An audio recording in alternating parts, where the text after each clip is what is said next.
Subscribe करें हमारे YouTube channel को और बेल आइकन को प्रेस करें हमारे लेटेस्ट वीडियोस को देखने के लिए।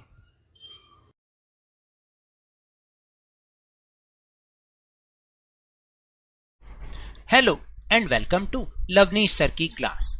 This is Directorate of Education GNCT of Delhi's worksheet number 8, and it is only for 9th class students. It has taken from the subject Social Science History, and we will learn and understand Understanding History Part 3 in this worksheet. So students, आज की इस worksheet में हम एक बार फिर से अपनी history को समझने का कोशिश करेंगे, उसके पार्ट 3 को समझेंगे. So without wasting our time, let's start and understand with me. Dear children, the reasons for all the events that happening in your family, neighborhood, or even in the whole world today were in the past or history, and due to these events only the future will be created or shaped. देखिए प्यारे बच्चों कि जो भी आपकी family में हो रहा है या आपके आस पड़ोस में हो रहा है या इवन पूरे दुनिया में जो आज हो रहा है, वो कहीं ना कहीं पास्ट में या हिस्ट्री में कोई ऐसे इवेंट्स थे जो कि उस समय हैपन हुए और मतलब घटित हुए, और उनके कारण वो आज इवेंट्स हो रहे हैं, और यही नहीं आगे आने वाला जो फ्यूचर है वो भी उसी के बेस पर क्रिएट होगा. The cause of the present is hidden in history itself which will become the basis of the future. तो कहने का मतलब ये कि जो आज जो कुछ हो रहा है, जो परिणाम हम देख रहे हैं, किसी भी घटना को घटित होते देख रहे हैं, तो वो कहीं ना कहीं हिस्ट्री में पहले से हुई है, उसका वो क्या है, कॉज है या उसका रिजल्ट है, और यही जो है फ्यूचर का भी बेस बनेगा. Any event that happens at any time is the result and cause of some event or the other. बार बार हम वही बात की चर्चा कर रहे हैं कि चाहे कोई भी घटना इस समय या कभी भी किसी भी समय कोई घटना घट रही हो, तो वो पास्ट में हुई घटना का ही रिजल्ट है. That is why history is not only a means of knowing the past but also a means of shaping the future. तो इसलिए जो हिस्ट्री है वो ना केवल सिर्फ पास्ट को जानने भर है, बल्कि उससे सीखकर हमें अपने फ्यूचर को शेप करना है, आकार देना है, उसको बनाना भी हिस्ट्री ही है. European traders came to India in the 17th century and gradually took advantage of the political instability prevailing in India to gain political influence. देखिए उसी की ही एक एग्जाम्पल मैं आपको यहाँ पर दे रहा हूँ कि किस तरह से कोई घटना जो होती है वो पास्ट में हुई घटना का ही रिजल्ट होती है. देखिए क्या था, यूरोपियन ट्रेडर्स, जो यूरोपियन व्यापारी जो कि 17th सेंचुरी में आए, और धीरे धीरे उन्होंने यहाँ भारत की जो पॉलिटिकल इंस्टेबिलिटी थी उसका फ़ायदा उठा के धीरे धीरे उन्होंने अपना पॉलिटिकल इन्फ्लुएंस जमाना शुरू कर दिया. They coincided with the disintegration of the Mughal Empire, paving the way for regional powers such as the Marathas, Sikhs, Jat, the Nawabs of Bengal and Awadh, the Ruhelas. देखिए क्या हो रहा था उस समय, क्या हो रहा था कि जो मुगल एम्पायर था उसको वो धीरे धीरे खत्म हो रहा था, बंट रहा था अलग अलग पावर्स में, जिसमें मराठा भी थे, सिख भी थे, जाट भी थे, नवाब और बंगाल और अवध के नवाब भी थे, रुहेलास भी थे. इनमें पावर डिवाइड हो रही थी, तो क्या हो रहा था, इंस्टेबिलिटी बढ़ती जा रही थी. Those foreigners who had come to do trade and business grabbing the opportunity, they become masters. और जो फॉरेनर्स, जो विदेशी यहाँ पर व्यापार करने आए थे, अपना बिजनेस करने आए थे, उन्होंने इस अवसर का लाभ उठाया और वो धीरे धीरे हमारे मालिक बन के बैठ गए. The British emerged victorious in the race of supremacy, controlling most of the India in less than 200 years. इन सब में बाजी किसने मारी, ब्रिटिशर्स ने, और उन्होंने क्या किया, 200 से भी कम सालों में पूरी इंडिया पर अपना पूरा कंट्रोल कर लिया. देखिए वो यहाँ पर 1600 में ट्रेड करने आए थे और 1757 से उन्होंने स्टार्ट किया इंडिया को कंट्रोल करना, और जल्द ही उन्होंने पूरे इंडिया को अपने कंट्रोल में ले लिया. Through the revolt of 1857 Mangal Pandey, Bakht Khan, Begum Hazrat Mahal, Rani Lakshmibai, Tatya Tope and many more tried to overthrow this foreign domination which was crushed by the British. देखिए क्या हुआ कि इसके खिलाफ 1857 में हमारे बहुत से जो फ्रीडम फाइटर्स थे, जैसे मंगल पांडे, बख्त खान, बेगम हजरत महल, रानी लक्ष्मीबाई, तात्या टोपे, उन सभी ने इस डोमिनेशन को उखाड़ने के लिए, फेंकने के लिए एक रिवोल्ट किया 1857 का, जो कि ब्रिटिशर्स ने उसको क्रश कर दिया, उसको कुचल दिया।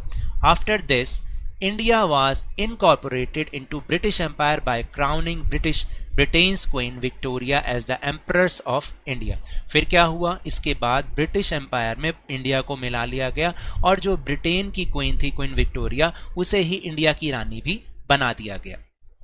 Due to the rule of the British government over the whole of India, India was tied in the thread of unity।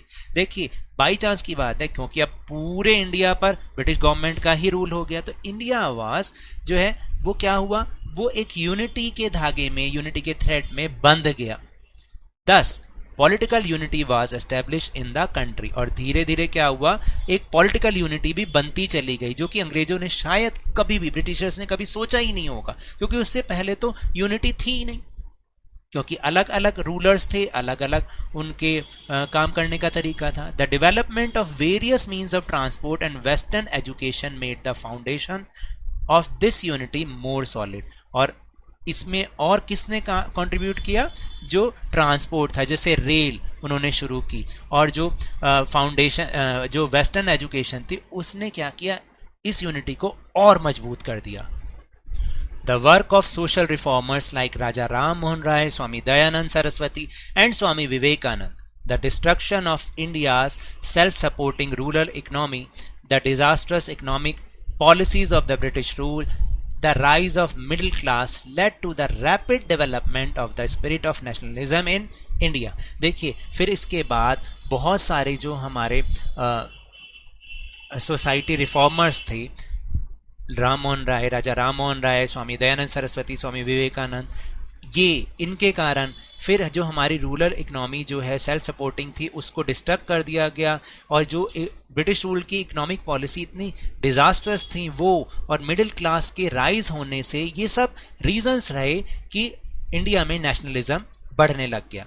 Through organisations like Arya Samaj, Prarthana Samaj, Aligarh movement, Indian National Congress, Home Rule League promoted national spirit in almost the whole country. और ये जो organisations के हमने नाम लिए, इन्होंने पूरी country में एक नेशनल स्पिरिट भरने की भावना पैदा की, नेशनल स्पिरिट को और प्रमोट किया।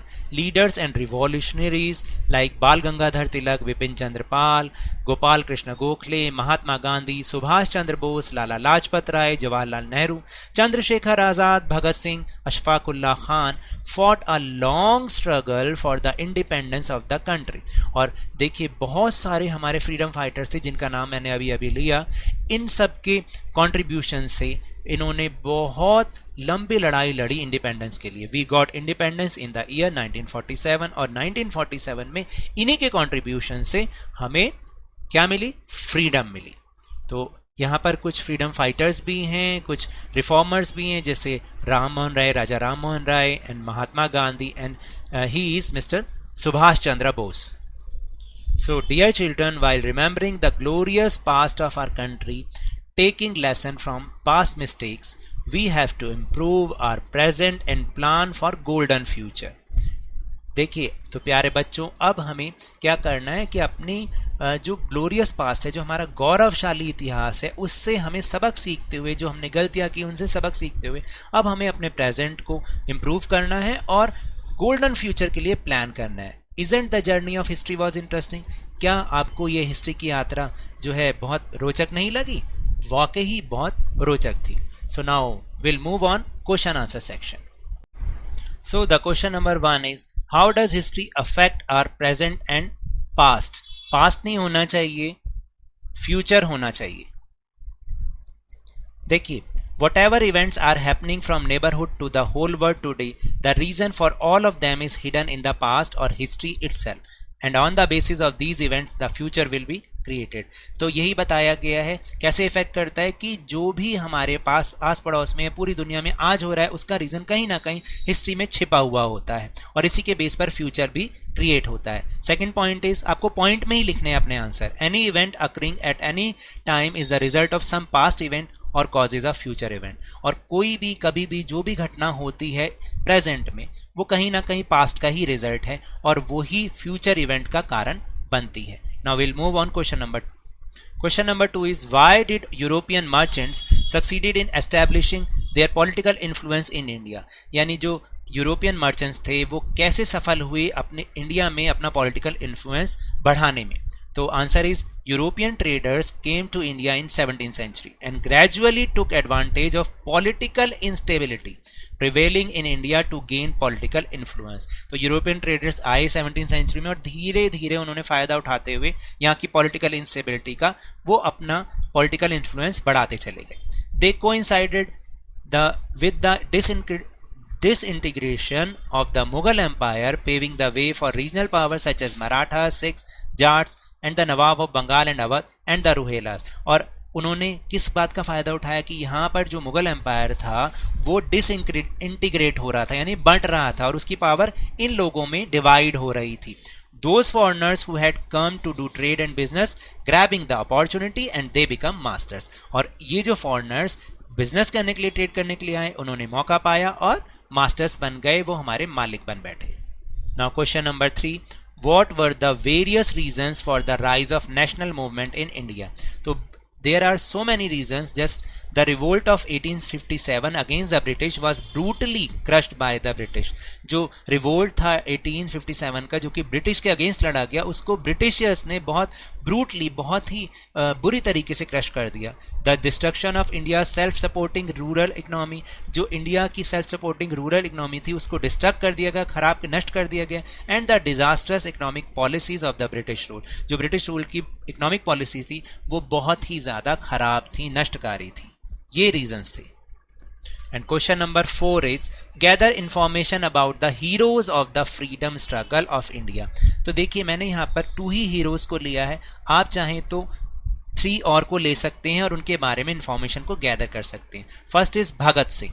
Bhagat Singh was born on September 27, 1907 in Banga of Lalpur district which is now in Pakistan. उनका जन्म 27 सितंबर 1907 को हुआ बंगा डिस्ट्रिक्ट में, लालपुर डिस्ट्रिक्ट की बंगा में हुआ जो कि अब पाकिस्तान में है. Bhagat Singh is the considered one of the most influential revolutionaries of the Indian nationalist movement. वो इंडियन नेशनलिस्ट मूवमेंट के सबसे प्रभावकारी क्रांतिकारी थे.